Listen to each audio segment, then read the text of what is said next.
დაახლოებით 16 წლის ვიყავი, როდესაც უკვე აქტიურად დავდიოდი სამებაში.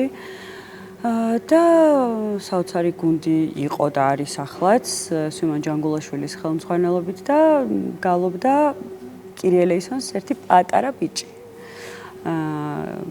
საოცრად, ძალიან ლამაზად, მაგრამ მე რაღაცნაირად უკვე ხმის მუტაცია დაიწყო, ასაკი მოემატა და შესაბამისად გახდა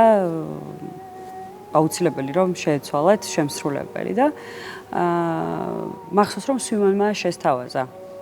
რომ მარიამმა იგალობს და ვიმღერ პირდაპირ ვიგალობე. ის დღე იყო და ის დღე რომ მას შემდეგ მართლა მხვდა ის ბედნიერება წილად მე რომ შემესრულებინა კირიელეისონი და მის ყოველთვის მადლიერი ვარ რომ ღმერთის პირველ რიგში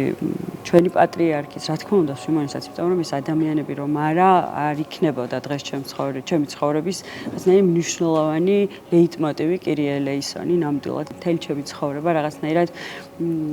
გაალამაზა იმ საოცარი ულამაზესი მელოდიით რაც მან შექმნა და ნამდვილად თანსდევს ყოველთვის დღემდე და ყოველთვის ასე იქნება რაღაცნაირი განუყრელი ნაწილი გახდა ჩემთვის და მე მგონი ხალხისთვისაც, იმიტომ რომ ხო რაღაცნაირად ასოციაციაც ყოველთვის კირიელეისონთან აქვთ და ეს მე მაბედნიერებს ნამდვილად ეს ამაზე დიდი ჯილდო მე რა უნდა მხვდეს წილად ცხოვრებაში ნამდვილად არ ვიცი და შემდეგ წლების განმავლობაში როდესაც ის უკვე ახალ ნაწარმოებებს წერდა რატომღაც ისე მოხდა რომ მეც და აი დედაც უკვე გავხდით ძალიან ბევრი მისი ნაწარმოების პირველი შემსრულებლებიც.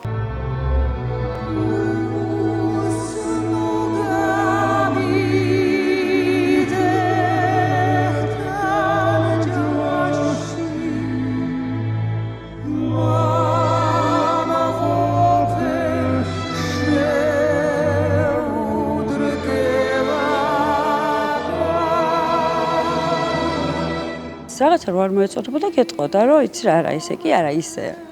თან ჯიუტიც იყო შენსას ვერ გაიტანდი მას რაც ქონდა წავიმოდგენილი და რაც ესმოდა და როგორც ქონდა დაწერილი ისე უნდა შეგესრულებინა და ქონია ის მომენტი სხვა შორის რომ იპატარა რაღაცნაირი გადახვევა გამიკეთებია არაფერი ისეთი უმნიშვნელო მართლა უმნიშვნელო მაგრამ არა რაღაცნაირად ისე დელიკატურად მიუნიშნებია რომ არა ესე კი არა ისე მაქვს დაწერილი და თუ შეიძლება ისე შეასრულე და ეს რაღაცები ყოფილა ოღონდ ეს უშუალოდ იმ მომენტში როდესაც მასწავლიდა საგალობელს და შემდეგ უკვე ვასრულებდით მაგრამ ხო ეს რაღაცა ის შემოქმედებითი დეტალები აი იმ მომენტში ხდებოდა რაღაცების დაბადება ალბათ და საოცრად მახსენდება ძალიან სასიამოვნოდ ნამდვილად ძალიან კარგი იუმორი ქონდა ამას ძალიან ბევრი აღნიშნავს ბოლო დღეებში და რაღაც ისე ხდებოდა ხოლმე რომ ხანდახან აი მაგალითად ვერ მივდიოდი ან შეიძლება რაღაც დამთხეოდა ისეთი რომ მოკლედ ვერ მივსულიყავი სამებაში კვირა დღეს კონკრეტულად როდესაც წირვა იმართებოდა და ხანდახან მე არ მოკლედ ცნობდა ხმაზე რა ერთი სიტყვით და ყოველთვის მქონდა ხოლმე კითხვა რომ დღეს მარიამი არისო და მაშინ რაღაცნაირად ის მქონდა შეგრძნობა შემეშინდებოდა ხოლმე რომ აი მე რომ არ ვიყავი რაღაც ხოლმე დავშე რა თქმა უნდა არაფერზე ამას არასოდეს საყვედური ჩემთვის არ უთქვამს მას მის გამო, მაგრამ ამ პასუხისმგებლობას გრძნობდი, რომ მე კვირა დღესი ყოველთვის უნდა ყოფილიყავი.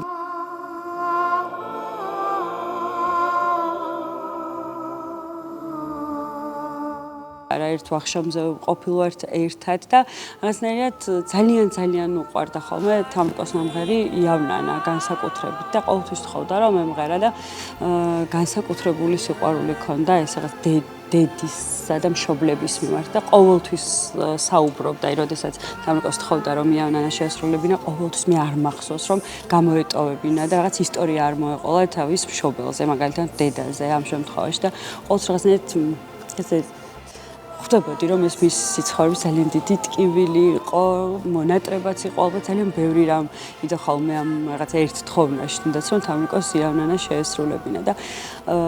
ასევე მახსოვს რომ როდესაც ელენე მეყოლა მაშინ რაღაცნაირად უცებ სვიმონმა დარეკა და თქვა რომ უწმინდეს უნდა რომ მოგილოცოთ და სადაც მაშინ ვმყოფებოდით, ძალიან უნდა რომ მოვიდეს. ძალიან სულად გავხდით მართლა ემოციებს განისაზღვრებამ რომ ასე სახლში ახლა უწმინდესი მოვიდეს. ნამდვილად ძალიან ისეთი იშვიათი შემთხვევა იყო და ძალიან ბევრი, ძალიან საყვარელი და ჩემთვის, ჩემ დღესაც აი მისი გამოგზავნილი ის საჩუქრები, პატარ-პატარა ნივთები და ჩემთვის ძალიან მნიშვნელოვანი და საყვარელი დღემდე რა თქმა უნდა ჩემთან ერთად არის და ელენე მიცის რომ ეს მისი კონკრეტულად მისი საჩუქარია და რაღაცნაირად რუდუნებით უფრთხილდებით მის ნებისმიერ ყველა გამოგზავნილ პატარა მცირედ საჩუქარსაც კი. თავად იყო ძალიან დიდი საჩუქარი ჩვენთვის ამის თქმა მინდა და ბედნიერი ვარ რომ ერთხელ კი არა ძალიან ბევრჯერაც ასეთ ყოფილვარ, ასე ვთქვათ, მისი კალთის ქვეშ და ბედნიერი ვარ ამის გამო. მადლიერი ვარ. ძალიან დიდი მადლობა იმისთვის, რომ გვერდით დამიყენა და დავიმსახურე მისი ნდობა. ალბათ ეს ძალიან დიდი პატივიც არის და პასუხისმგებლობაც.